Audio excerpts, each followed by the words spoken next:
muri iyi minsi nakiriye umujene mutoya ufite imyaka 25. Recently I received the young man who is 25 years old. Arambwira ati ndangije kaminuza. And he told me that I graduated. Ariko sinza ndyama. But I can't sleep. Sinza nsinzira. I am unable to sleep. Abaganga abadokteri banciye intege bambwiye ko ngiye gupfa. Doctors told me that I'm about to die. Kubera ko ntazandyama. Because I can't sleep. Umusore ararira muri office. The young man cried in the office. Ndamubwira ntufite amafaranga ngahe wa musore. And I told him how much. I asked him how much money do you have. Arareba kuri momo. He checked on his Momo account. Arambwira ngo afite ibihumbi 30. And he said that he had 30,000. Ndamubwira ati genda uje kugura wigurire ugenda ugure amazi. And I told him, go and buy water for you. Ugure na fanta ya orange. And orange soda. Numara ugaruke hano. And you will return here. Aragenda muri bya bihumbi bya 30 He agenda went with kugura his, he left with his 30,000. na fanta ya orange. He bought orange soda and water.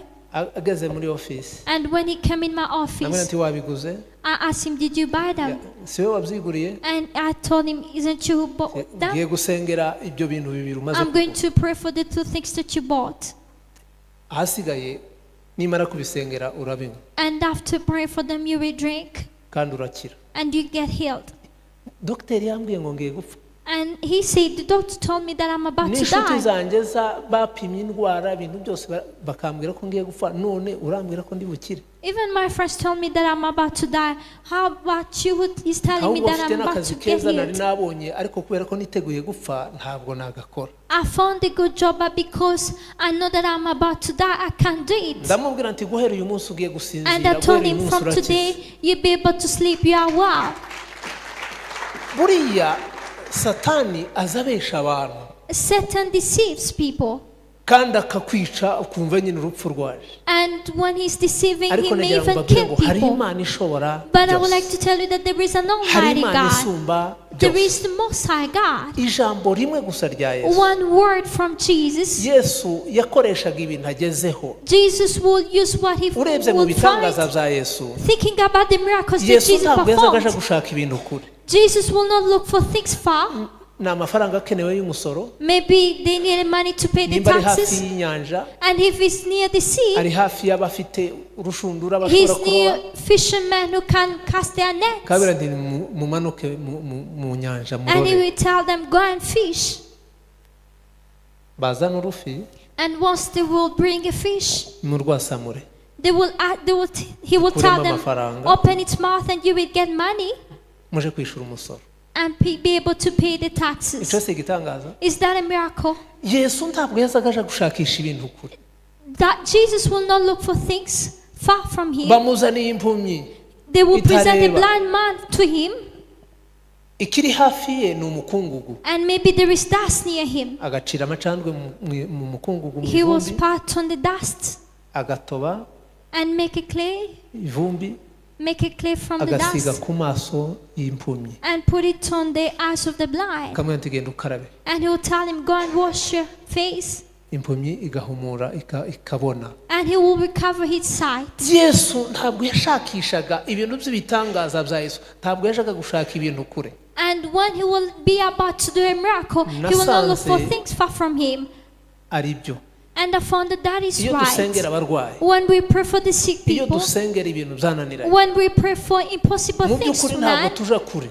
we don't go far. Dukoresha ibintu biri hafi. We use things that are near us. Amazi ufite hafi. The water you have near you.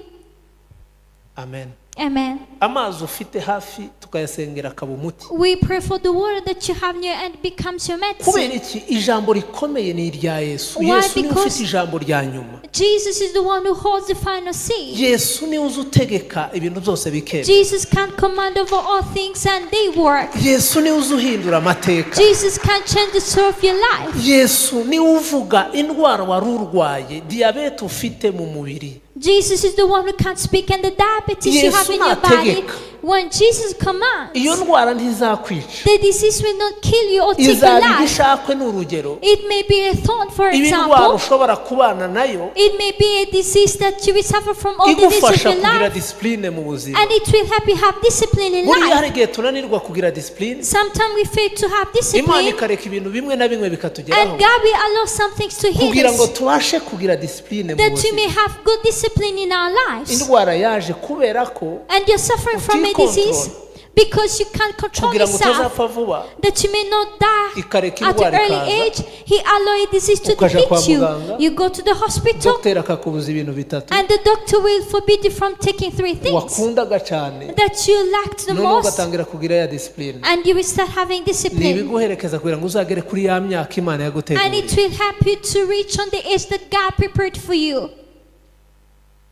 Amen. Amen. Ko ndavuga ibintu birimo filozofi nyinshi mutari bwumve neza, I'm ariko reka talking mvuge muri about aya things magambo. that you may not be able to understand, but let me use these simple Reka words. mvuge ngo umukristo ukuze Let me say that a mature Christian, ntakimuca intege, nothing can discourage him. yaba arwaye Whether he's sick, aravuga nti sinzapfa, he says, I will not die. nzarama, I will live long. nzakorera I Imana, will serve God. nzavuga I Imana, will proclaim God. nzagendana I n'Imana. will walk with God. Nico gihugu usanga umuntu akavuga ngo ngize imyaka 30 ndwaye iyi ndwara. That's what someone may say, it's been 30 years suffering from this disease. Hariho twaganiriye arambwira ngo agize imyaka 30 arwaye diabete, I talked to someone, he told me that it's been 30 years for him suffering from diabetes. agafata kanini kamwe ku munsi. And he will take 1 pill per day. Kaka byamufashije, nasanze byamufashije kugira discipline yo kurya. And he found that that helped him to have a discipline in eating. Kubera iki? What is the reason? Imana izireka ibintu bimwe bikatugeraho kugira God ngo may allow tumenye things to uburyo happen bwo to us